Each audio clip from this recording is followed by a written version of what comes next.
Two people invest the exact same amount of money at the exact same return. One starts at 25, the other starts at 35. By retirement, the early starter can end up with nearly double the money, despite investing for only 10 extra years. That's not a typo. And it's not luck, it's compound interest. And once you actually understand how it works, you'll never look at, I'll start saving later, the same way again. Welcome to What is Money 101, the channel that breaks down personal finance terms that sound complicated but really aren't.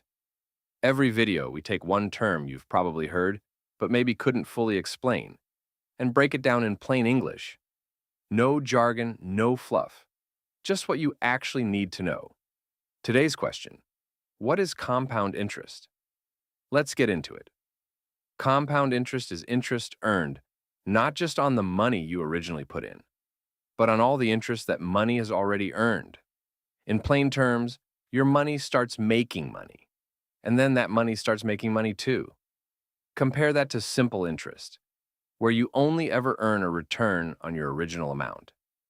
Simple interest grows in a straight line. Compound interest grows in a curve that gets steeper over time. Let's make it concrete. Say you invest $10,000 at an 8% average annual return, a commonly used long-term stock market average.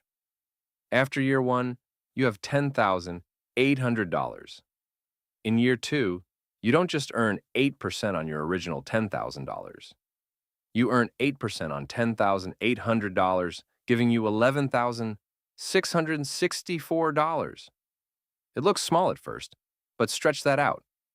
After 10 years, that $10,000 becomes about $21,600. After 20 years, about $46,600. After 30 years, about $100,600. You put in $10,000 once and never added another dollar. The growth in the final decade alone is bigger than everything you contributed to begin with. This is why the two friends in our opening example end up so far apart. The person who starts at 25 gives their money an extra 10 years to ride that curve. And most of the growth in compound interest happens in the later years, not the early ones. Time in the market matters more than almost any other factor you can control. There's a rough shortcut for estimating this, called the Rule of 72. Divide 72 by your expected annual return, and you get roughly how many years it takes your money to double. At 8% a year, that's 72 divided by 8, or 9 years to double. At 6%, it's 12 years.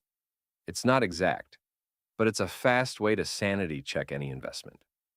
One important flip side: compound interest also works against you with debt.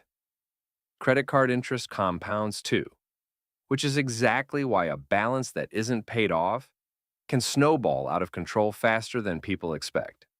So, the practical lesson is simple. The single biggest lever you have with compound interest isn't necessarily how much you invest. It's how long you give it to compound. Starting 5 years earlier can matter more than saving twice as much later. That's compound interest explained. To recap, it's interest earned on your interest, and it means time in the market is one of the most powerful and most underrated tools you have. If this made something click, do me a favor. Hit like, drop a comment with any questions or topics you want to explain next, and subscribe so you don't miss the next one. This channel only works if more people find it, so sharing genuinely helps. Next up, what is a credit score, and how is it actually calculated? The three-digit number that quietly decides how much you pay to borrow money for the rest of your life. See you in the next one.